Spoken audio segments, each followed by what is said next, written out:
الحمدللہ رب العالمین والصلاة والسلام علی خاتم الانبیاء والسید المرسلین سیدنا محمد وآلہ واصحابہ اجمعین۔ دوستو، کل تھوڑی سی بات ہوئی تھی کہ اللہ رب العزت کی ہم تعریف کرتے ہیں تو دو چیز کا خیال رکھنا ہے، جتنا کمال ہو سکتا ہے جلال، جمال، عظمت، ہیبت، قدرت، سطوت، یہ سب اللہ کے لیے ثابت کرنا ہے۔ ایک دوسرے یہ کہ ہر عیب، نقص، کمی، کوتاہی کی اللہ کی ذات سے نفی کرنی، انکار کرنا ہے۔ تو جب دونوں چیز ملتی ہے تب جا کر کے اللہ کی کبریائی کا تھوڑا سا، ایک نقطہ بھی نہیں، اس سے بھی کم کچھ حق ادا ہو سکتا ہے۔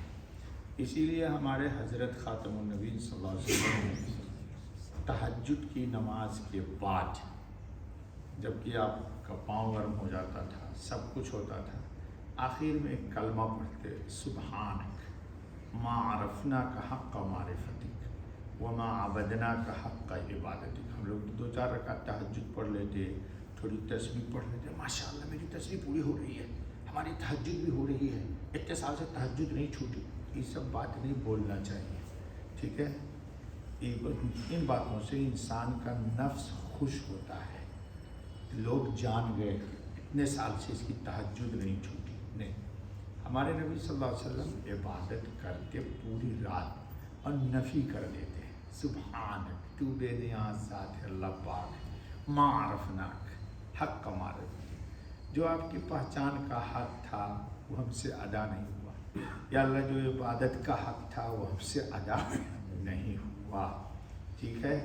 موج ہے دریا میں اور بیرون دریا کچھ نہیں، جس کا جتنا ظرف ہے وہ اتنا ہی خاموش ہے، جتنا انسان پہ پھل لگتا اتنا ہی وہ جھکتا ہے، اور جب پھل توڑ دیجیے تو کھڑا ہو جاتا ہے۔ تو عبادت کا مقصد ہے کہ انسان میں عجز آئے، انکساری آئے، تواضع آئے، نیستی آئے، خستگی آئے، پستی آئے، اپنے کو مٹانے کا جذبہ آئے۔ اور اگر سینہ تانا تو پھر بھائی صحیح بات نہیں ہے، چلو بات کل ہو گئی کہ بہت لمبی۔ سنیے، تو 41واں فرق ہو گیا تھا بیان، آج کتنا ہے؟ 41واں۔ سچے انبیاء اللہ کو سبوح قدوس، کیا آپ پڑھتے نا، جیسا بھی میں نے وتر کے بعد کیا پڑھا، سبوح قدوس ربنا و رب الملائکۃ والروح، وتر کے بعد اس کو 3 دفعہ پڑھنا چاہیے، پہلے تھوڑا ہلکی آواز میں، دوبارہ پھر تھوڑا اونچی آواز میں، تیسری تھوڑا اونچی آواز میں، یہ سنت ہے۔ اور تمام نقائص و عیوب سے پاک مانتے ہیں اور اللہ کو پاک بتلاتے ہیں۔ سچے انبیاء حق تعالیٰ کی قدوسیت و سبوحیت بیان کرتے ہیں، یعنی اللہ تعالیٰ قدوس اور سبوح ہے۔ قدوس کا ترجمہ پاک، جی، اور سبوح کا، قدوس کا ترجمہ بے عیب، سبوح کا ترجمہ پاک۔ اللہ تعالیٰ کی تمام صفات پاک ہی پاک ہے، اللہ کی صفات پاک ہی پاک ہے، اور ہماری سب صفات گندی ہی گندی ہے۔ پانی پیجیے یہ ایک عیب ہے، کھانا کھانا یہ ایک عیب ہے، اور پھر کھا کے پیشاب کر دینا پانی کو، جو اس سے بڑا عیب ہے۔ بریانی کھائیے بدبودار پائخانہ کر دیجیے، جی، جتنا قیمتی کھانا کھاتا ہے اتنی زیادہ بدبو ہوتی ہے اس کی غلاظت کے اندر۔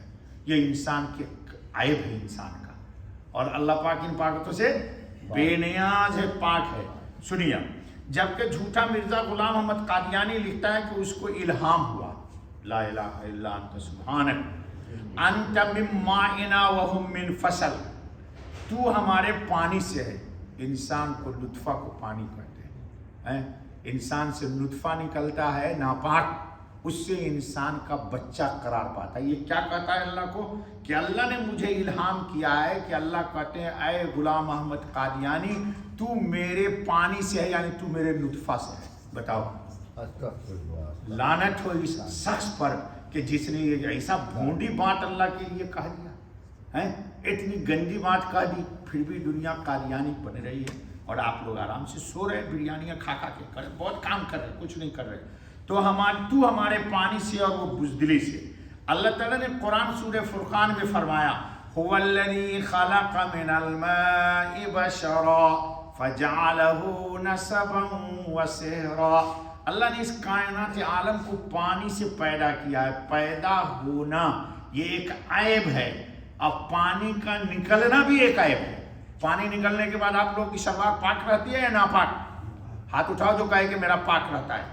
انسان بھی ناپاک اور اس کا کپڑا سلوار بھی ناپاک ہو جاتا ہے. گویا کہ ناپاکی کی نسبت یہ رب ذوالجلال کو کر رہا ہے. کتنا بڑا بے غیرت بے شرم ہے یہ سب.